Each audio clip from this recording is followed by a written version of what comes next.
What's good, fashion friends? Today we're going to be chatting about 9 mistakes that you need to avoid at all costs when buying new clothes. Now, we've all made some of these mistakes. We're all familiar with some of these mistakes. Things like not understanding what size you need to buy, buying quantity over quality, impulse buying. A lot of these things are very familiar to us and concepts that we understand, but sometimes we just forget about them. Sometimes we buy things and then we have buyer's remorse.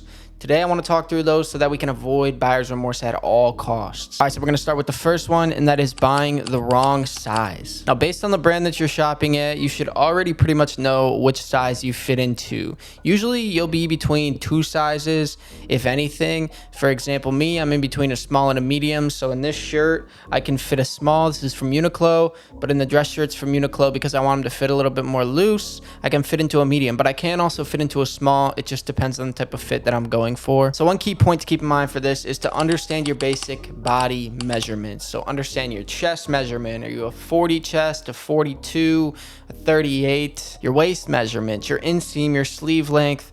Understand all these things. Have these maybe in a note stock that you can pull up quickly to reference, especially if you are shopping online. Now, you can always make adjustments after purchasing, such as having them altered, but the better that you do in maintaining what your size is and buying into the right size up front, the less you're gonna have to spend on the back end making these alterations, and less time you're gonna have to wait to get into your new clothes when you just wanna wear them. Now, I personally avoid online shopping pretty much at all costs, if I'm being honest with you.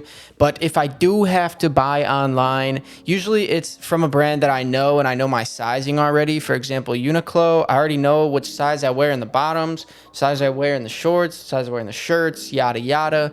So I can go nice and easy and make a purchase. But if you don't know which size, if it's from a new brand and you're in between 2 sizes, look at your measurements, purchase both of them. Maybe it's a small and a medium.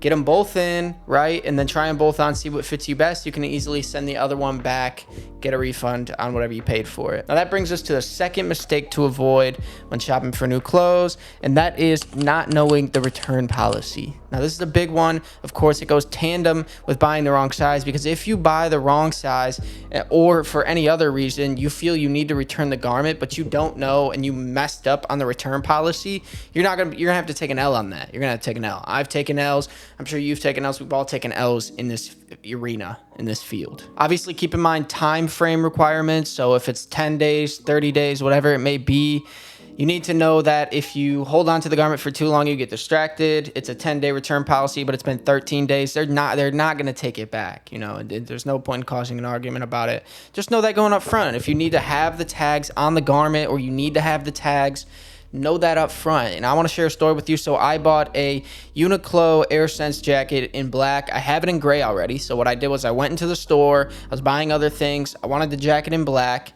and I bought it. I didn't even try it on, right? And I get home, the first day I'm wearing it, and I noticed that the shoulders, the sewing is kind of messed up. It's crinkly, right? Not looking like the one that I purchased. So I go to take it back.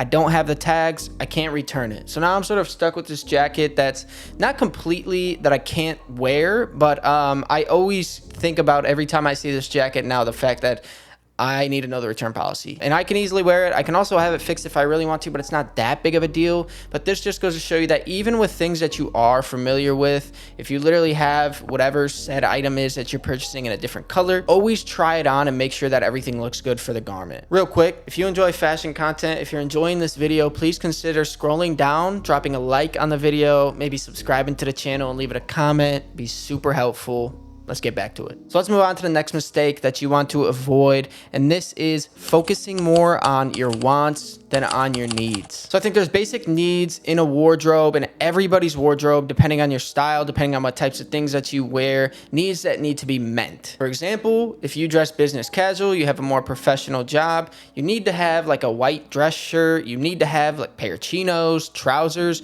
maybe a suit is a need as well, a nice pair of shoes.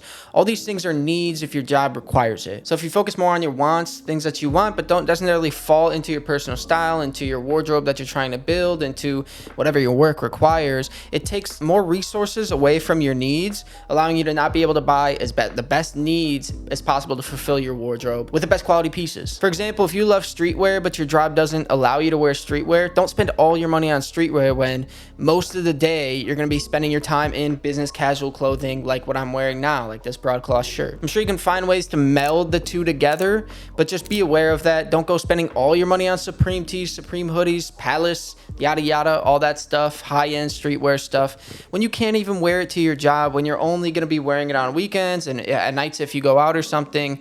It just doesn't make sense to do that. It's smart to always focus on the quality in your needs category first and then move on to your wants. I like to think maybe building up your needs category 2 to 1 or 3 to 1. So every time you have to buy something new to fulfill in your needs category, right? If you buy 2 or 3 pieces, make sure that you have 2 to 1 or 3 to 1 in terms of the pieces that you have for your actual wardrobe that you're going to need, and then just the stuff that you want. So like a nice Supreme t-shirt, every time you have 2 or 3 dress shirts for your work that you know that you can wear and switch out, buy yourself a new Supreme tee, something along those lines, just to keep yourself within those guidelines of your wardrobe. Next mistake to avoid is buying for quantity over quality. I don't have to explain this one a ton. I mean, this is a pretty basic one, right? The more that you spend on higher quality items, simply the longer that they're going to last you. It's also going to mean that you spend less on items overall, and you're not going to have to be going shopping and going back out to get a new white t-shirt every time that the one that you bought for $5 at Walmart keeps skimping out on you. It shrinks, whatever, it tears, the seams rip. If you choose instead to spend good money on a good quality item, it can last you a lot longer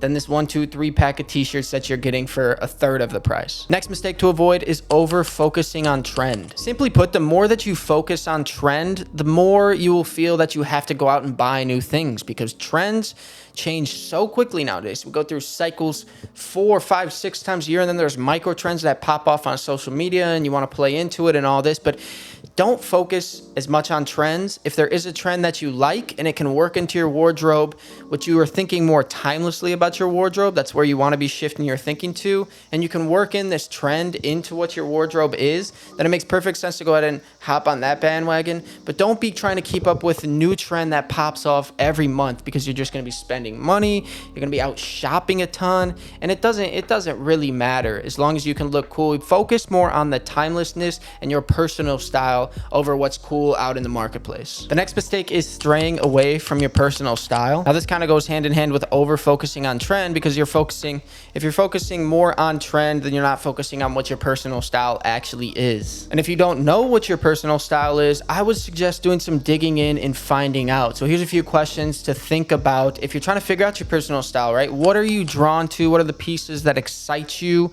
What do you feel most comfortable when you're wearing? And what makes you feel the most confident when you wear it, right? All these things, think about all those questions, come up with a wardrobe. Does that apply to the stuff that you currently own in your closet? Think about these things deeply and then create those guidelines for yourself, and then try to stay within them as much as possible. Now, once you have an understanding of that, you can then start to sprinkle in little trends here and there, but only where it really works. And you don't want to go too overboard.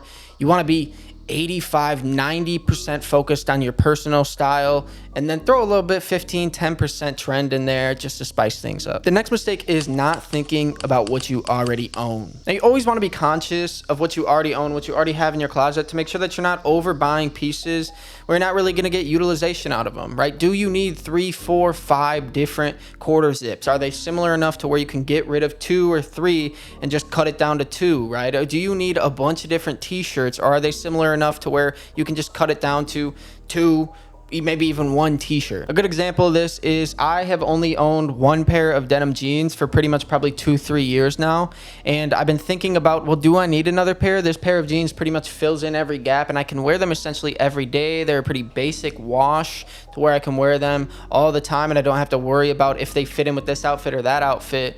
But the more and more I think about it, I think that I do need a lighter pair of denim, because the pair of denim I have right now is a darker wash. So when I'm out and about, I'm now searching for a lighter pair of maybe stone wash denim or something like that to be able to build outfits around that. Something that's a little bit more spring, summer vibe, a little bit more airy, maybe a little bit more roomy, vintage, thing like that. And it fits into a gap that I'm trying to fulfill into my wardrobe. So the key here is to always be thinking about what those gaps are that you're trying to fill. Whether it's a stonewash pair of denim, Whether it's I don't have a white tee either. I need a good white tee. There's gaps in my wardrobe. I need a nice pair of white sneakers, nice casual pair of sneakers that I can also dress up.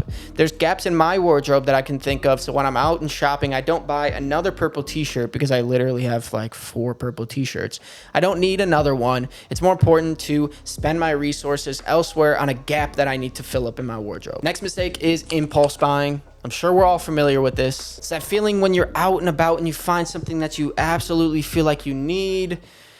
A purple t-shirt in my example, I would say, and I'm like, oh, I just love this t-shirt so much, I think I need it. But then just take a quick second to think, how many purple t-shirts do I have? Is this different enough from the other ones that it would actually, be useful in my wardrobe? And the answer for me is probably no, because I don't need another purple t-shirt. But just take a second and don't let your impulses own your actions. You have to be conscious when you're out and about of those gaps that you're trying to fill in your wardrobe. You have to also keep in mind, is it good quality? Is it good enough to put in your wardrobe?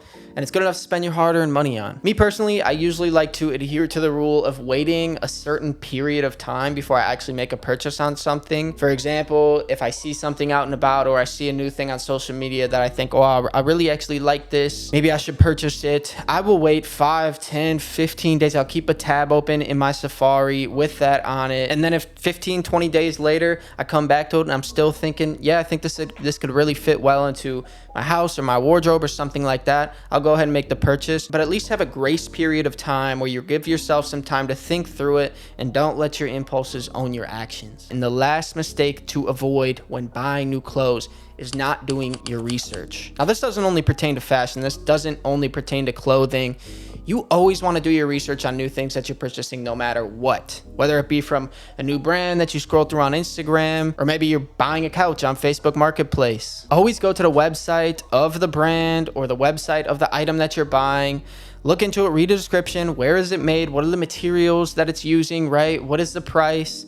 What are the reviews? That's another very important thing. I read a lot of reviews on things before I purchase them, especially if I'm paying good money for them, because I want to know if there's some flaws that I need to look into or understand before I make the purchase. Another great resource is this, YouTube, social media. People are putting reviews out for things all the time. For example, if I'm buying a pair of Thursday boots, I can probably go onto YouTube and find 10, 15, 20 videos reviewing that exact pair of boots, and I can find what the flaws that they found in it were, if they felt it was a valuable purchase or not, if they felt there was some better alternatives that they wish they would have gone with or that they did go with. You can find all this information out, but you just have to do the research. And if you're spending your hard-earned money on something, you want to be sure that that is the right thing for you to spend your money on. So I'm curious, did you learn any new mistakes that you want to try and avoid while you're out and about today? Is there any that I missed? Do you disagree with any of these? Are you an impulse buyer and you love it? Let me know down in the comment section below. I'm genuinely curious about that. And if you enjoyed the video, please consider dropping a like and subscribing to the channel. Man, it'd be super helpful. Really appreciate it. That's all I got for y'all today. I'll see y'all again soon. Peace.